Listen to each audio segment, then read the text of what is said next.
নমস্কার। শুরু হচ্ছে হারিয়ে যাওয়া ছেলেবেলাকে ফিরে দেখা। আমাদের আজকের নিবেদন উপেন্দ্রকিশোর রায়চৌধুরীর লেখা টুনটুনির বই থেকে টুনটুনি আর রাজার কথা। রাজার বাগানের কোণে টুনটুনির বাসা ছিল।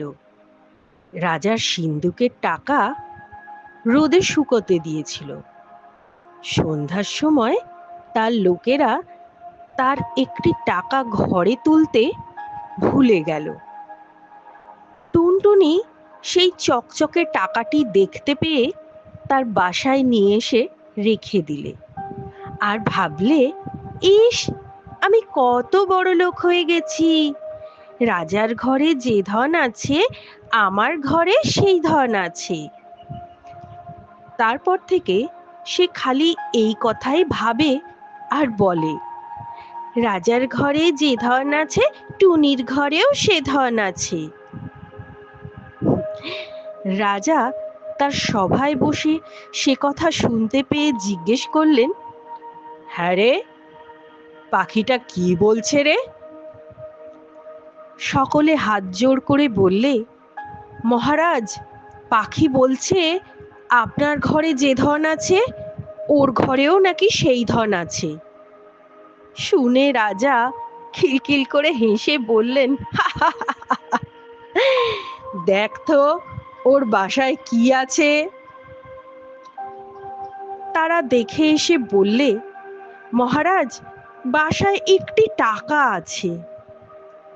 শুনে রাজা বললেন, হুম, সে তো আমারই টাকা, নিয়ে আয় সেটা। তখনই লোক গিয়ে টুনটুনির বাসা থেকে টাকাটি নিয়ে এলো।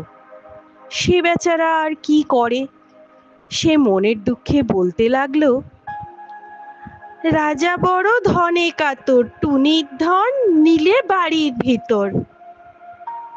শুনে রাজা আবার হেসে বললেন,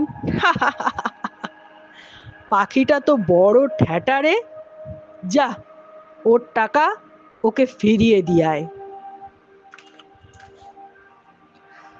টাকা ফিরে পেয়ে টুনির বড় আনন্দ হয়েছে। সে তখন বলছে, রাজা ভারী ভয় পেল, টুনির টাকা ফিরিয়ে দিল। রাজা জিজ্ঞেস করলেন, আবার কি বলছে রে?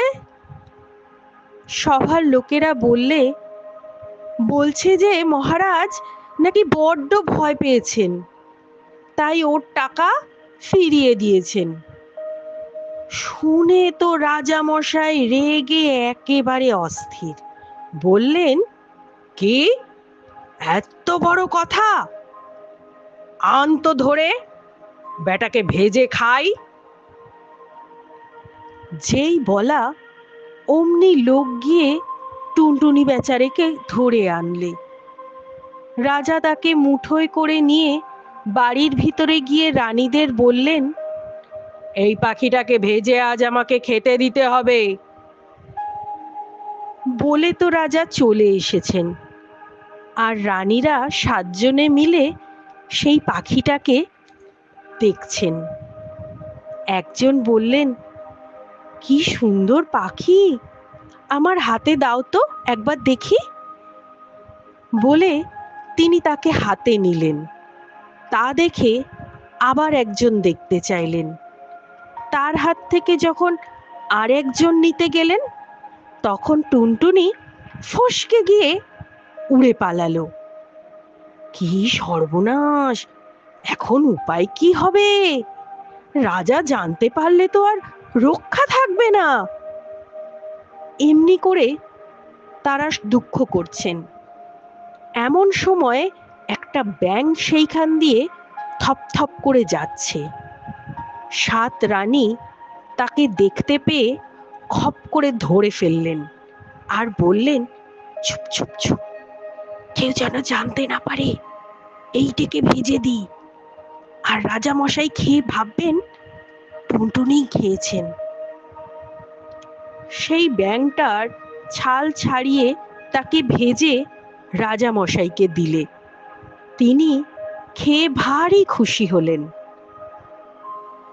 তারপর সবে তিনি সভায় গিয়ে বসেছেন আর ভাবছেন, এবারে পাখির বাছাকে জব্দ করেছি।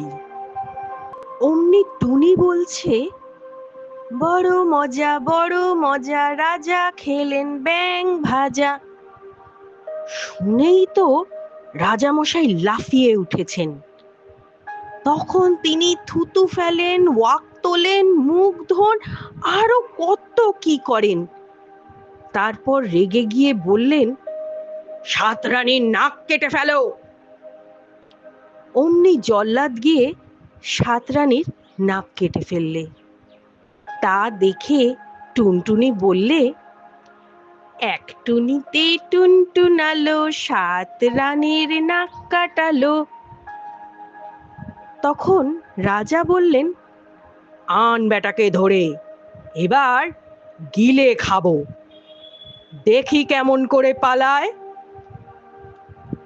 টুনটুনিকে ধরে আনলে। রাজা বললেন, আন জল। জল এলো। রাজা মুখ ভরে জল নিয়ে টুনটুনিকে মুখে পুরেই চোখ বুজে ঢক করে গিলে ফেললেন। সবাই বললে, এবারে পাখি জব্দ। বলতে বলতেই রাজামশাই ভক করে মস্ত একটা ঢেকুর তুললেন।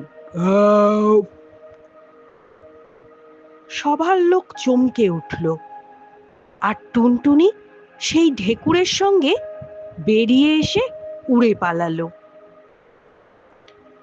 রাজা বললেন, গেল গেল, ধর ধর। অমনি 200 লোক ছুটে গিয়ে আবার বেচারাকে ধরে আনলো। তারপর আবার জল নিয়ে এলো, আর সিপাই এসে তলোয়ার নিয়ে রাজামশাইয়ের কাছে দাঁড়ালো। টুনটুনি বেরুলেই তাকে 2 টুকরো করে ফেলবে। এবার টুনটুনিকে গিলেই রাজামশাই 2 হাতে মুখ চেপে বসে থাকলেন, যাতে টুনটুনি আর বেরুতে না পারে। সে বেচারা পেটের ভিতরে গিয়ে ভয়ানক ছটফট করতে লাগলো।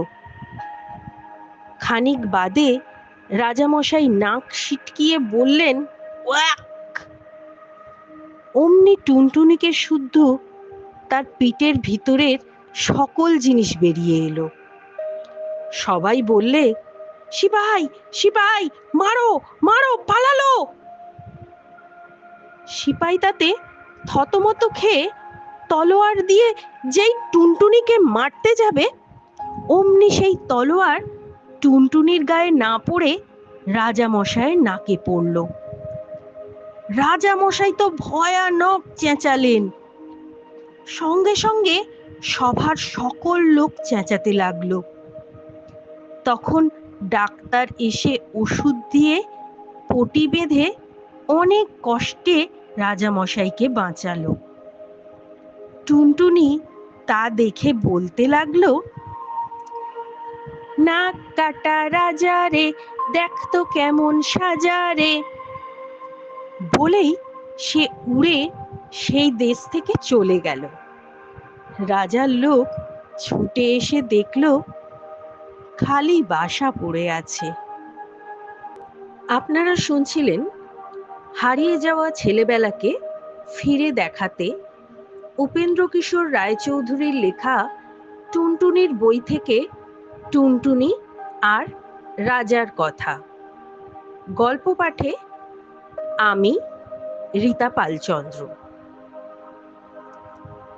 কেমন লাগলো আমাদের আজকের এই নিবেদন? অবশ্যই জানাবেন। ধন্যবাদ।